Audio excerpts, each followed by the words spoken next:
All right. Somebody keeps coming in here and demanding that I watch this video from how do you say the name? Wavy Web Surf. Sorry, I don't know how to talk. About SpongeBob? No, it's just the criminally accused Redditors. Trunks the Goon super chatted $1.99. The Law Ledge channel. Okay, I don't know what that means. Anyway, let's watch. That's all I'd say. Reddit has long had the reputation of being this sort of Weenie Hut Jr. variant of 4chan. The site's community styling itself as helpful instead of mischievous, with many instances of kind-hearted Redditors coming together to make positive change in the world. Wow, I thought that Reddit was a toxic shithole of a bunch of fucking nerds. That's how I look at Reddit. That being said, though, Reddit's internet do-gooder reputation hasn't stopped would-be criminals from infiltrating its ranks. From a man allegedly confessing to killing his ex-girlfriend, to an internet troll inciting jihadi violence online, to a beloved Redditor turned child predator, these are the criminally accused Redditors. Before we get started, I want to give a big shout out to Casetify for sponsoring today's video. Casetify is the world's most popular tech accessory brand, providing sleek and stylish cases for a variety of devices. Recently, I've been rocking with their Bounce case. I love the color, transparency, and material of this thing. The look and color of this thing reminds me of that OG Xbox. Yeah, it's all right. Listen, I use an OtterBox just to be safe. Let's move through that. Let's go. 15% off your order. All right, that guys, link is down below, thanks to Casetify, and let's get on to the story. Woo! In Reddit's early days, we're talking like 05, 06, 07, the small size of its community made it possible for prolific posters to become pseudo-internet celebrities. One such early Redditor to achieve this status was a computer programmer known on the boards as Carl H. Carl rose to prominence thanks to his helpful computer programming guides that he shared freely to his subreddit, and the man would build a glowing reputation for himself on the site. Hello and welcome to Computer Science for Everyone. My name is Carl Harold, and I've been a professional programmer for over 15 years. However, eventually disturbing secrets regarding the man would be leaked onto the internet, not only resulting in Carl getting ousted from the Reddit community, but resulting in the computer programmer spending the remainder of his days behind bars. Jesus Christ. Why? Okay, Jesus. This is the story of Carl H. Carl Harold's publicly traceable online activity begins all the way back in 2006 with the creation of his Carl H Reddit account. His first post of the site involved him sharing a Legend of Zelda piano cover that he had found on YouTube. That's how you already know he's a sexual assaulter person, because he likes Zelda. Okay. All you video game nerds are weirdos. True. It's true stuff. The date of that share almost 16 years ago, November 9th of 2006. But the sharing of piano videos wouldn't be the catalyst for Carl H's Reddit fame. It was the kindness and compassion that he showed to his fellow Redditors that did that. A professional computer programmer by trade, Carl was known to give free advice to any and all Redditors interested in the field. From helping college students to aspiring game developers, and just to help your average enthusiast get a grasp on programming. On his subreddit, Carl H Programming, the man would post entire guides for free, hundreds of them in fact, and Carl maintained a website and YouTube channel which hosted video versions of these lessons as well, all open to the public. According to Carl's Reddit About Me section, the man was completely self-taught. Hey, there's nothing wrong about Zelda. Let's be absolutely clear here when it comes to Zelda, okay? The biggest issue with Zelda, and you know this is true, is the timeline does not make sense. All right. Everybody in the world has desperately tried to figure out how the timeline works and operates, and no one's been able to do it because it's so freaking confusing. That's the truth, and you know it. And had successfully written games and applications for operating systems dating back to Windows DOS. It seemed like Carl posted these guides to make it easier for aspiring web developers or programmers to take the self-taught path just like he did. In this lesson, which is lesson 7.2, the connection between... Like, isn't there a Zelda where, you're just playing a fish's dream? Like, that's a real Zelda game. You're just playing inside of a fish's dream. Like, who came up with that? How does that fit into the story? I don't know, but I don't get it. It's weird to me. I played that game on my Game Boy, though. There's 3 timelines? That is kind of cool. Oh, wait, what are the 3 timelines? Wait, I want to look this up now. Between function, return values, and variables. I am going to be explaining to you one of the most important principles used in programming. And aside from his academic generosity, Carl H was also made famous by a very notable interaction on Reddit. An interaction that some say stopped a Redditor from committing suicide. That's crazy. Wait, sorry. There's like an Ocarina of Time split, right? Like when he wins and then when he loses, and then there's something else, right? There's too much. It's crazy. We'll have to watch a timeline video one day, or I'll do it myself. Yeah, like the guy would go out of his way and really check on people and make sure they were okay whenever someone would post something distressing to the subreddits. Oh, nice. As a result of his compassion for the community, Carl was eventually given the prestigious honor of being dubbed Redditor of the Day on July 26, 2012. Wow. The thread celebrating him is still available and is filled with comments from Redditors around the time praising the character of this man. I'm a beginner that has struggled before with programming and felt really discouraged that I could never create anything. I just wanted to say that your emphasis on letting me know as a beginner that there are tons of resources out there that can do a lot of the work for me is both very encouraging and shows that you understand well the beginner's point of view. Thanks. By the beginning of 2013, Carl H. had become immensely popular on Reddit and on the internet in general. Numbers associated with his social media accounts from the time are proof of this. His YouTube channel had reached 30,000 subscribers, and some videos are still being viewed today. One of his YouTube videos got upwards of 900,000 views. Damn. And in the context of the man's fame simply originating from helpful Reddit posts, those are impressive numbers to just be stemmed off of that. But as you might imagine, Carl H's inclusion in this video means that things didn't remain positive forever, which of course brings us to the disappearance of Carl H. In November of 2013, after close to 7 years of near constant Reddit activity, Carl H suddenly stopped posting, and the man disappeared not only from Reddit but the internet entirely. Carl posted almost daily to Reddit, and his sudden drop in activity was almost immediately noticed by his fans. And some would even report that he stopped showing up to scheduled classes that he had arranged with Redditors who were trying to learn programming. Many assumed something bad had happened to Carl. Was he sick? Did he get injured? Was he hospitalized from a car accident? I would have assumed that Carl figured out how to make that VR technology, right? Where you could feel it. Okay. You guys remember that? They're making something where you can like feel it. You can feel sensations on your body and stuff. If I found that, okay, porn has changed forever. Maybe he created that. Maybe that's why he disappeared.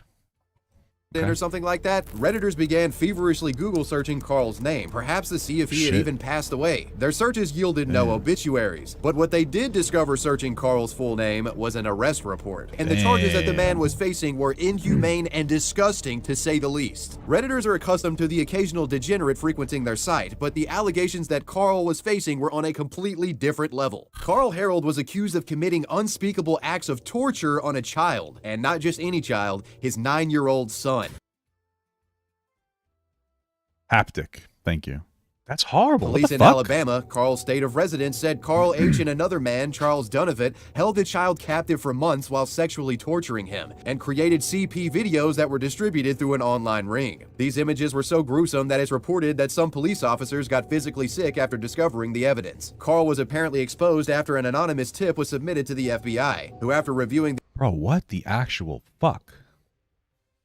the illicit content managed to trace its source to Carl H. and his co-conspirator. After being arrested, the two faced a litany of charges, including counts of sexual torture, sodomy, aggravated child abuse, exposing a person to an STD, and CP production and distribution. Additional reports further paint the man in a monstrous light, alleging Carl also kept his son isolated from the outside world, having him never attend school or doctor appointments, essentially depraving the poor child of any life whatsoever. Jesus. In lieu of these charges, Carl and his co-conspirators were jailed and held there by a $1 million bond. As you might imagine, Redditors were completely shocked by this new development. Replies shifted from "thank you for helping me understand coding" to "what the actual fuck is going on here?" I've just found a post about Carl H. here on Reddit. Something about being arrested in a CP sting. Is it true? If so, it is unlikely he'll be giving his programming lessons in the near future, and while this sounds bad, this could be an explanation for his unknown absence. The once helpful Redditor had been outed as a monster. It was very likely that Carl H. would be facing life in prison for his heinous crimes. Well, good. You should fucking kill the guy. Jesus Christ, man. This is horrible. But unfortunately, the man would never have to face true justice. Did he kill As himself? just days before the man was to be extradited to New York State to face federal charges, Carl Harold was found dead in his Clay County, Alabama jail cell, a suicide by hanging. The report would go viral on the internet, and while most obviously wanted the man to face trial and go to prison, many Redditors expressed happiness that the man was dead. Yeah, I mean, like, he would have gotten destroyed in jail anyway. They would have, like, absolutely decimated this guy. Rightfully so, by the way. So, you know, good. Happy that there was some justice, at least in some capacity, but that's still horrible. His partner, Charles Donovan, was eventually sentenced to serve close to 56 years in prison and will likely never walk a free man again. A strange footnote to this story is that in 2017, Carl H's Reddit account actually began posting again. This now infamous thread was titled, "Hi, it's me from heaven." You think he uploaded his brain to the cloud, you know? Then you could put him in like a permanent torture scenario, since what he did was horrible. Be pretty interesting. That'd be an interesting movie, huh? The poster writes, "I escaped from a morgue. Yes, this is Carl Harold. I escaped and currently am in Russia, going to submit an AMA today for proof. I in fact did fake my suicide." While this was indeed the legitimate Carl H. account making these posts, it was later concluded that Carl's account had been hacked, and this was simply an anonymous troll. No kidding, huh? Like, that's still horrible, though. Attempting to get a rise out of a sensitive situation. The moral of this story is summarized well by a comment left on one of Carl H.'s last videos. Kill all men. This man is proof that you can never truly know someone from behind a computer screen. True. Whoa. Looks like my younger brother.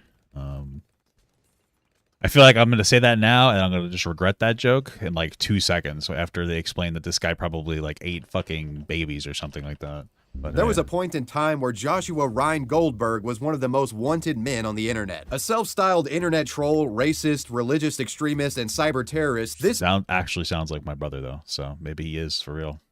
Man, using Twitter, Reddit, and a network of online aliases, spread hate, bigotry, and misinformation across the internet. Joshua's online hate campaigns eventually evolved into real-world encouragements of violence, which would lead to this guy getting locked up in prison. This is the story of Josh Goldberg, aka European 88. Joshua Goldberg, 20 years old at the time of this story, could be described as a terminally online loser in the most strict sense of the phrase. So far, sounds just like me. Man lived with his parents in Orange Park, Florida, and was said to have spent close to 20 hours a day stirring up trouble on the internet. His online activity dedicated almost entirely to trolling and spreading hatred. Josh had a network of sock accounts that he used to push destructive ideologies. His Twitter account, Australia Witness, was dedicated to promoting ISIS and jihadi Islam. This account claimed to be an Islamic extremist from Australia and is notable for echoing extremist calls for a terrorist attack to take place at a Texas convention center that was hosting a Draw Prophet Muhammad contest on May 3rd of 2015. And anybody that's familiar with that old South Park episode knows the implications of drawing the Prophet Muhammad. On the day of the contest, 2 shooters thought to be jihadi terrorists actually attacked the event, resulting in a security guard getting shot and the 2 attackers being killed by police. So is the security guard okay? I don't care about the attackers dying. That's fine to me. But is the guy? I'm assuming the guy's okay since he said that he was just shot. So in the wake of the shooting, Joshua on the Australia Witness account would praise those involved for their violent attempt at sabotaging the event. Quote, "This is a war that will be won through the power of social media. I support what our Mujahideen did in Texas, but I take no responsibility for it. Allah commanded them to attack, not me. May Allah reward the Garland Mujahideen with a seat right next to the Why is Allah so sensitive? Like he's so like don't draw me like my girlfriend when I take my wife. My wife when I take pictures of him. Oh my god, I don't look good. Don't do that. Don't take a picture of me. Is that kind of how it is? Okay.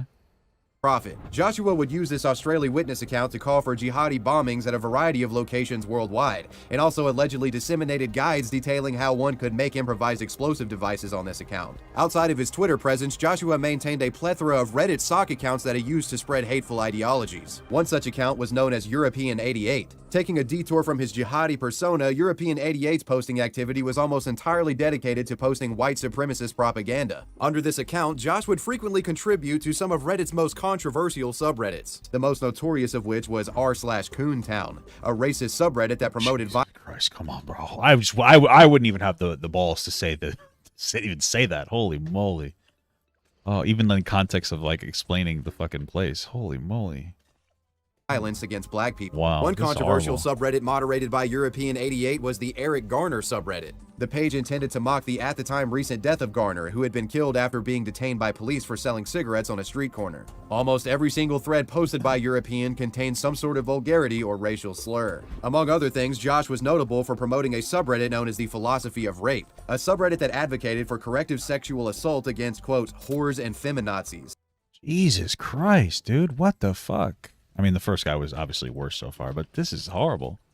Yeah, we're dealing with a real degenerate piece of shit here. A guy that's spreading hate and vitriol of the highest degree practically everywhere he went on the internet. The other guy did torture and rape his kid, so that guy was probably worse, but this guy's pretty bad too.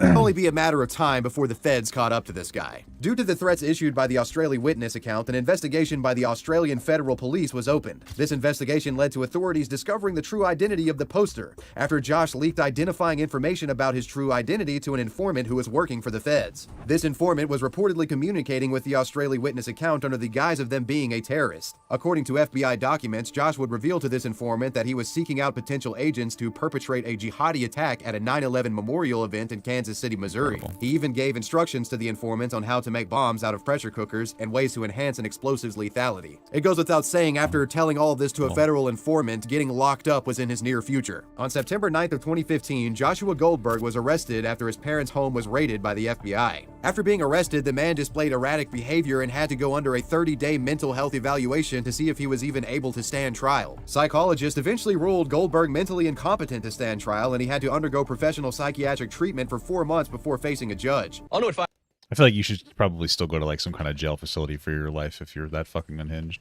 You know, even if you're mentally like, you know, whatever. Like I understand that that's like a context, but like sometimes, you know, just like lock them away forever, I'd say, you know. 5:30, a federal judge has unsealed the mental evaluation of the Orange Park man accused of sending bomb-making plans to an FBI informant. According to this report, she noticed that he functioned poorly and had to be placed on suicide watch. She said he was guarded and evasive, he had mood swings during this evaluation, and she called his thought process remarkable for his grandiosity and paranoid delusions, including delusions of being persecuted. Goldberg's lawyer later said that the man suffered from Asperger's and autism, and Josh was known to have a schizophrenia diagnosis on his record. Eventually, the man would be deemed competent to stand trial, and on December 20th of 2017, Joshua Goldberg would plead guilty to attempted malicious damage and destruction by an explosive of a building. He was sentenced to serve 10 years in federal prison, to be followed by a lifetime of supervised release. Okay, well that's fair. I guess at least he was lifetime supervised release, because that's some scary shit, man. Scary.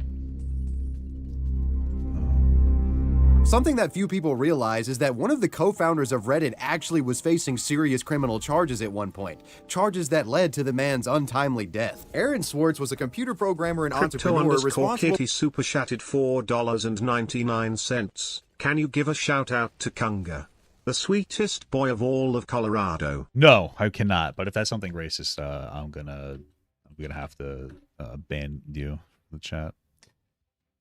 So yeah, Kunga, iFunny meme, popular meme. Okay, incredible.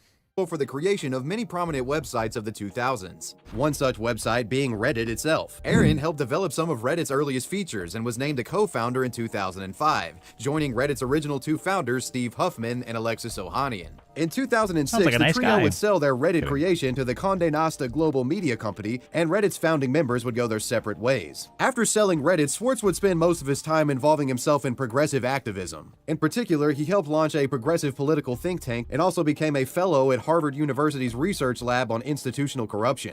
Aaron also founded an online group known as Demand Progress, an organization notorious for its various campaigns against the Stop Online Piracy Act, with Aaron maintaining the stance that the internet should be an open place filled with content freely accessible whenever possible. This bill would be a huge, potentially permanent loss. If we lost the ability to communicate with each other over the internet, it would be a change to the Bill of Rights, the freedoms guaranteed in our Constitution, the freedoms our country had been built on, would be suddenly deleted. New technology, instead of bringing us greater freedom, would have snuffed out fundamental rights we'd always taken for granted. And I realized that day that I couldn't let that happen. And with mentioning Swartz's nice First guy. Amendment views and his belief that internet information should be accessible to all, Should, this yeah. serves as a good segue into the bizarre criminal charges that he would find himself facing. On Jesus January Christ. 6th of 2011, Aaron Swartz was arrested by Massachusetts Institute of Technology police for breaking and entering charges after the man had allegedly hacked into the computer network of the school. After connecting a computer to the network, authorities say that the man illegally downloaded over 70 gigs of academic journals and research articles using MIT's privileged subscription to the JSTOR database.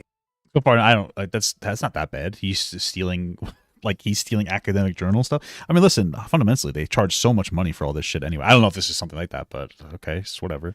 According to reports, during the time of the hack, PDF download requests were sent from an IP address associated with Aaron. Download requests were being sent at a rate of 100 per minute to the JSTOR website. The immense requests would slow the site's performance, prompting the alleged computer used by Aaron to get IP blocked. When this IP would be blocked, a new IP would pop up and take its place and continue the download, so on and so forth. Okay. Swartz had allegedly gotten access to MIT's JSTOR by using a laptop connected to a networking switch in a controlled access wiring closet at the university.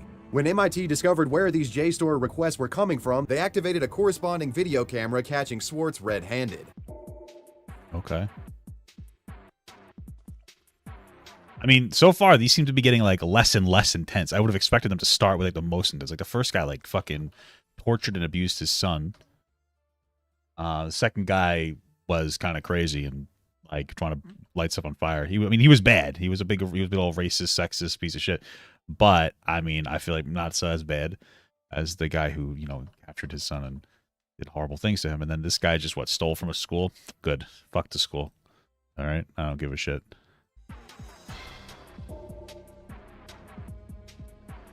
I like the James Bond music though. The 007.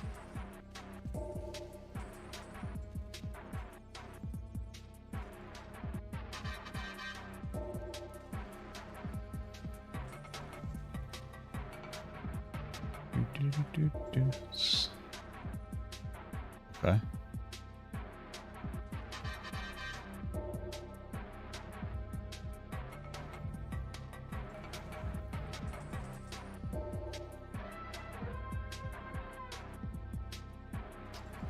Really playing the news again. Jesus Christ. I don't think I've ever heard of somebody getting busted for illegally downloading documents from JSTOR. That's one for the books right there. After his arrest, Swartz was arraigned by the Cambridge District Court on 2 charges of breaking and entering with intent to commit a felony. He was then indicted by a grand jury on charges of wire fraud, computer fraud, unlawfully obtaining information from a protected computer, and recklessly damaging a protected computer. The feds eventually got involved as well. On September 12th of 2012, federal prosecutors filed to even add more charges, which increased Swartz's potential prison sentence to 50 years, and millions of dollars of fines were on the table. During this case, some of the prosecutors involved were actively criticized by their peers for essentially throwing the book at this guy. And there was a lot of outrage online with people saying that, you know, the crime didn't fit the punishment here. He was like universally beloved by online figures for this. I mean, let's be real, guys. 50 years for allegedly hacking into JSTOR for some freaking academic papers or whatever this guy was using this stuff for, it just seems kind of ridiculous, don't you think? Swartz would be offered a plea deal, but decided to decline this deal, opting instead to go for a trial, perhaps thinking it was possible to beat the seemingly ludicrous charges that prosecutors were levying against him. However, it seems as though Swartz's confidence on the matter would be short-lived, as the man would never get to see the outcome of his trial. On January 11th of 2013, Aaron Swartz was found dead in his apartment building. He had hung himself. There was no— Actually hanged, but wait, why? Why would he do that? Bro, how deep does this go, bro? Are we talking about a deep state conspiracy theory here? What the fuck? Why? Why would he do that? That doesn't make sense to me. No suicide note found. In regard to the cause of why he decided to take this course of action, his then girlfriend shared the following information with the New Yorker. He could not deal with people talking about him. It's taken me some time since he died to get used to talking about him because I was under such strict instructions not to. But he fucked up something really major. He made a really dumb, bad decision. Brooke, Aaron allegedly downloaded millions of academic journals from MIT's network. He believed that academic research shouldn't be hidden behind a paywall, and his father said he believed he was innocent. They went to his apartment, went through all of his personal effects. After he surrendered voluntarily, they arrested him, they strip searched him, and they left him in solitary confinement for hours. And after he met his bond, they kept him in solitary confinement for 3 or 4 hours with absolutely no explanation, all with the goal of attempting to break him. And oh, damn. Well, yeah, obviously that just sounds like they're trying to torture that guy. Jesus, that's like cruel and unusual punishment. That's horrible. You wouldn't download a car though, would you guys? All right, you wouldn't download a car. You wouldn't download a brand new Suzuki. You wouldn't download a Hellcat. I would download a Hellcat. Okay. Why are you downloading music then? You know? those on the internet would be even more outraged in the wake of Aaron's death, feeling as the man had died over some ridiculous bullshit charges. In retaliation, on January 13th of 2013, Anonymous called for the internet community to use his death as a rallying point. What followed was the hacking of 2 MIT-controlled websites with tributes of Aaron Swartz being displayed on each. It's a bizarre case involving a strange crime, an admittedly ludicrous punishment, and tragic ending. That was the story of Reddit co-founder Aaron Swartz. That was sad. All right. So far, that guy sounds like not such a bad guy. That's terrible that he took his own life, though, over that.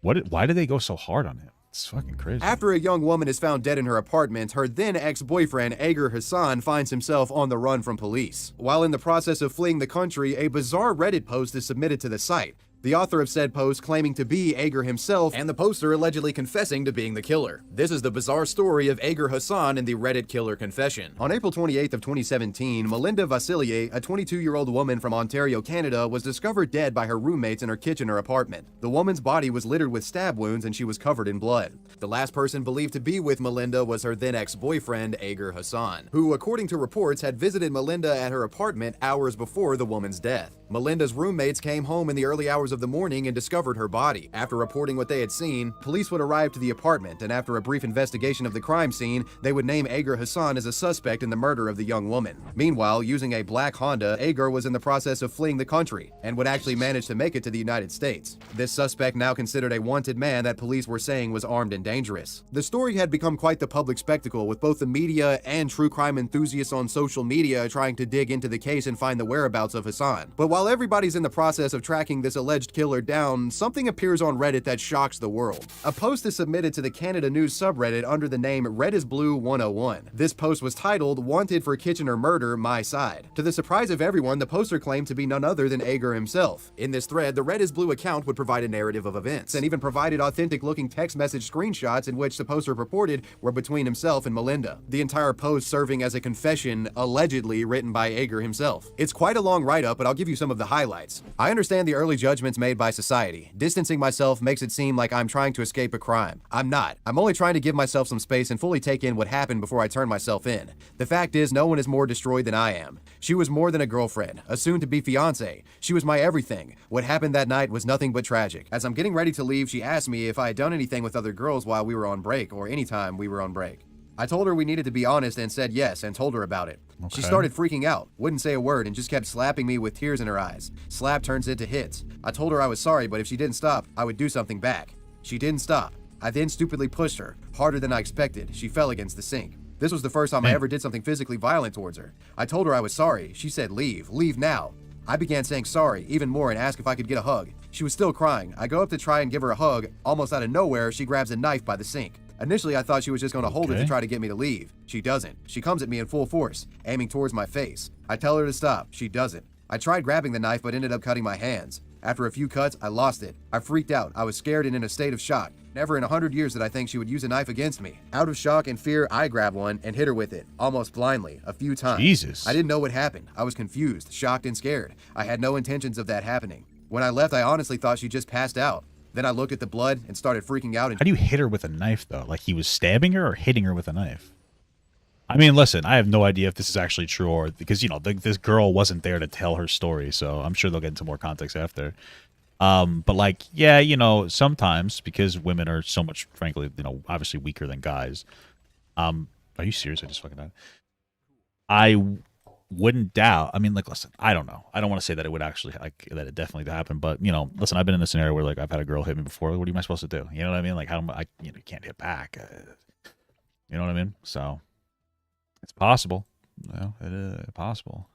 Just ran. I didn't for sure know that she had died until the next day. I honestly had no intentions of ever doing that to her. I was protecting myself. She was with me the most. We were each other's best friends. She would tell me everything, her deepest secrets that not even her friends or family knows. The amount of regret and sadness is beyond words. Everyone else is just reading or talking about it. I lived it. I was there. I did it. Every waking second, I relived that moment. At this stage, life is really not worth it for me. Although it was out of shock and protection, I should just accept getting hit. Maybe I would have lived, maybe not. Anything is better than living with this. I always have a passport in the car and decided... You could also just be lying, though, you know, honestly. But to just get away for a few days before turning myself in or killing myself. If any of it was planned, I would have taken my stuff. I would have took cash. I'm in the United States with $200, no clean clothes, nothing. I didn't intend on any of it. It was out of fear and protecting myself alongside shock.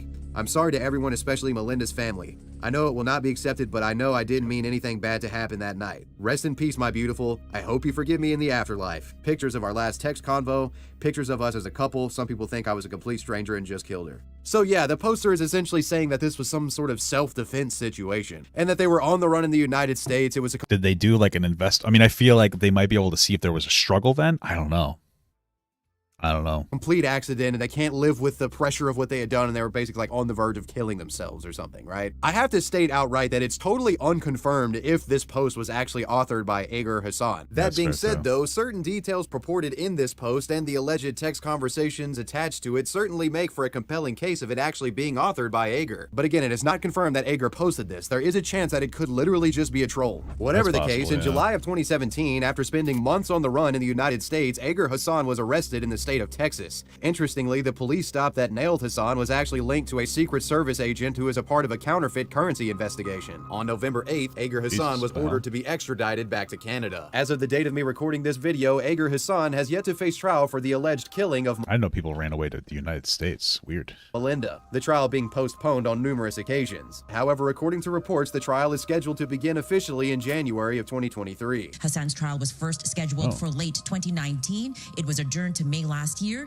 It's been further delayed due to the pandemic. When the trial begins, not only will we have more insight as to what actually happened on that day, we may very well learn if this Reddit post was actually authored by Ager himself, as something like that will definitely be investigated throughout the trial. But that, my friends, is the story of the Reddit alleged murder confession. And well, you've made it to the end.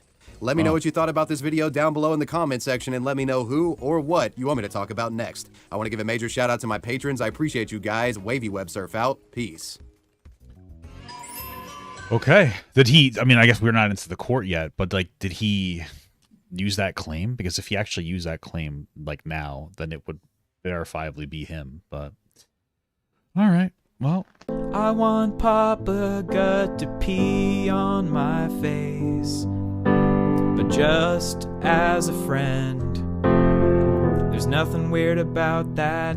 I want him to pee on my face.